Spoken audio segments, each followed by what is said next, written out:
So if you follow the Pro Speed hitting system for any amount of time, you know how vitally important the transition is, making sure we're getting this bat to shallow out enough so that we can release this bat with max speed.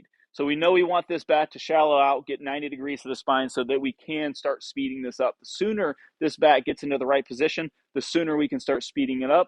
The sooner we can speed it up, the more speed we can get into the bat. It's vitally important. So what I want to show you in today's lesson is a huge lag mistake that players make when they're trying to get into this position. So first and foremost, I want to make sure we re-go over exactly what the lag position is. So when we get into the load stride position, when we transition to the ball, my hands are going to the ball, and this bat is going to lag behind us. As we know from other lessons, this is the change in direction where this bat is going to drop down, and we're going to shallow out how this bat gets into the lag cone, the lag position, which is going to be anywhere from the top of the shoulder to about the middle of the arm. Once that bat is in this position, we start to release. Now, where a lot of players goof up with this is they try to kind of preset lag subconsciously. So I want to make sure that we pay very close attention to the wrist as we're in the loaded position. So when I'm in the loaded position, as you can see here, my wrist is in a very neutral position.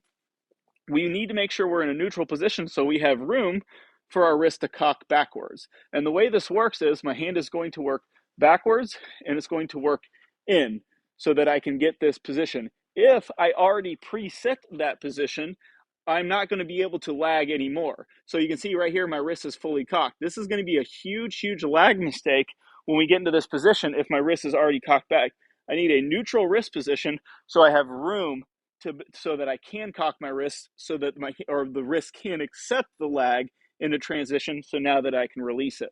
So once I have room there, I can transition. So the big mistake with pre-cocking the wrist, getting this bat flat right here, is the only other way we have to go is up, and a lot of players won't keep the lag position. They end up wanting to go up, and then we're out of position to go into the transition. So let me show you how this is. Let's break it all the way down. If I pre-cock my wrist, my bat looks good here. I can technically keep it in the lag position, which would be fine, but I'm not going to get that transition speed where that bat's going to seek 90 degrees to my spine. Now, the most common thing that happens when that wrist is pre-cocked is the bat wants to come up into the ball, which makes us kind of cut across the ball. It's a very, very difficult way to hit, but anything that you train long enough can start to feel comfortable. So we want to make sure early on that we make sure that we get into more of this neutral position. That way my wrist can accept the lag into transition. So we're going to load stride. We're going to make sure we have neutral wrists. We're going to make sure when we transition, this lag position accepts the lag so that we can release it. So a great way to train this is to make sure, obviously, if you know the Pro Speed Bat Lag course, I'd highly recommend checking out the max lag lesson. It's going to show you exactly how to get here, but we're going to load stride, make sure we have neutral wrists. We're going to get into that max lag position. From here, I know I'm in the right position, and then from here we can work on just releasing the bat like we do in the bat lag pause and release drills with an emphasis on how that wrist accepts lag. So again, I'm load striding. I'm making sure that back wrist is in a nice neutral position. I'm going to lag the bat and then release. Once you got a good feel for that, make sure you go into your load stride swing drill. Make sure that wrist is nice and neutral. Load stride. I know this is going to have room to transition into lag.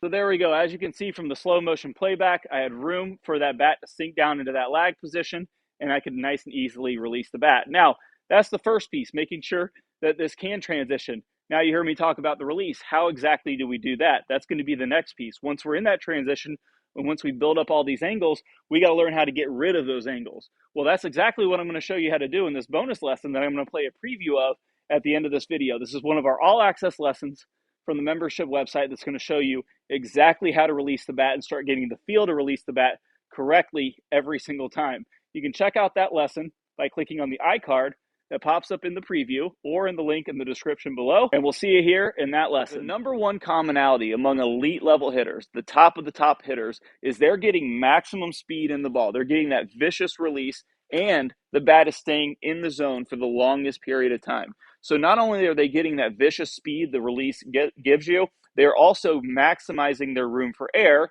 So they become an absolute elite level hitter because there's so much room for air and the bat's moving at a high velocity. I'm going to show you a drill that's going to have you release the bat immediately. This cuts to the chase. This is my number one drill for alerting the release because it's going to give you immediate feedback as to whether or not the bat is being released. If you can hit both tees and do those three things, you will have an elite level release, or at least